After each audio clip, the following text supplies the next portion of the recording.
Hi, this is Jessica Medina, and this is our journal reflection for part 3 of our culturally and linguistically responsive practice.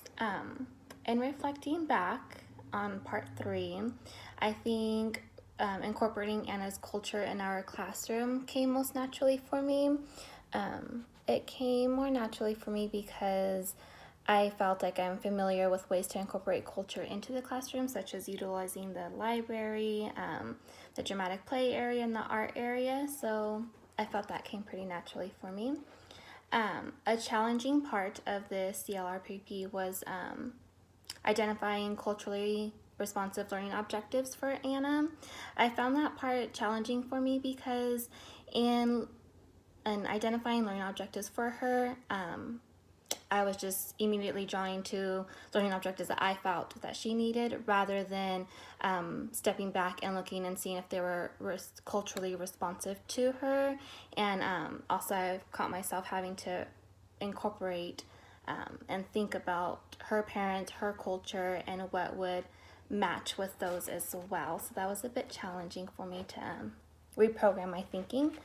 And the easiest part to implement will be representing Anna's culture in our learning environment.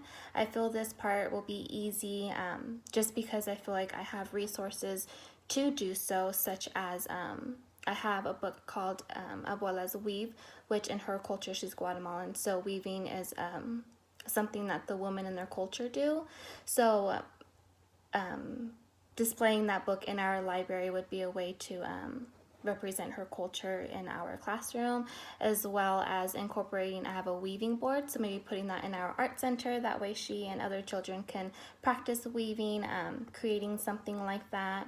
And also in our dramatic play area, I can put out we have I think they're called cortes. They're the skirts that the women use in their culture, so we can put those out for the children, as well as their the squared, colorful shirts that have stitched flowering on them. Putting that into the dramatic play area, will represent her culture.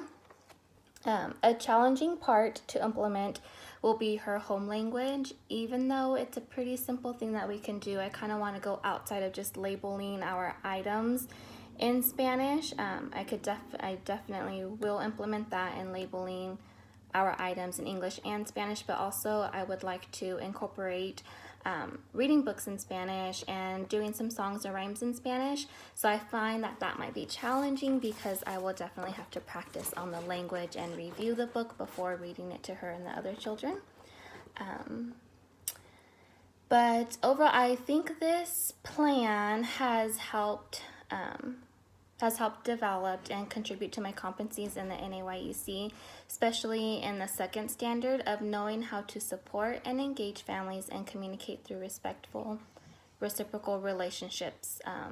In doing that, I learned how to incorporate the culture into the learning environment, and that kind of made me more cautious about things that I can do for that. It also contributed to my competencies in standard 4 of using knowledge of differentiate instructions in early learning settings, such as this plan really made me realize how what I do, my teaching strategies can affect her and what I can do to change them to respect her culture, such as her culture, children are seem to be more independent at a young age. So using that and allowing her to be a helper in the classroom, since she can do things on her own and follow instructions, kind of utilizing ways that her culture does and use them into teaching strategies. So, and yeah, I'm not sure if I would do anything different as a result of completing this part 3 of our CLRPP. I felt that this plan was a very useful guide as far as to how to incorporate culture into the classroom. So I'm not sure if I would do anything differently other than just honestly probably continue utilizing these things in my future with the classroom, because they definitely felt beneficial in ways to incorporate culture into the classroom. Yeah, thank you.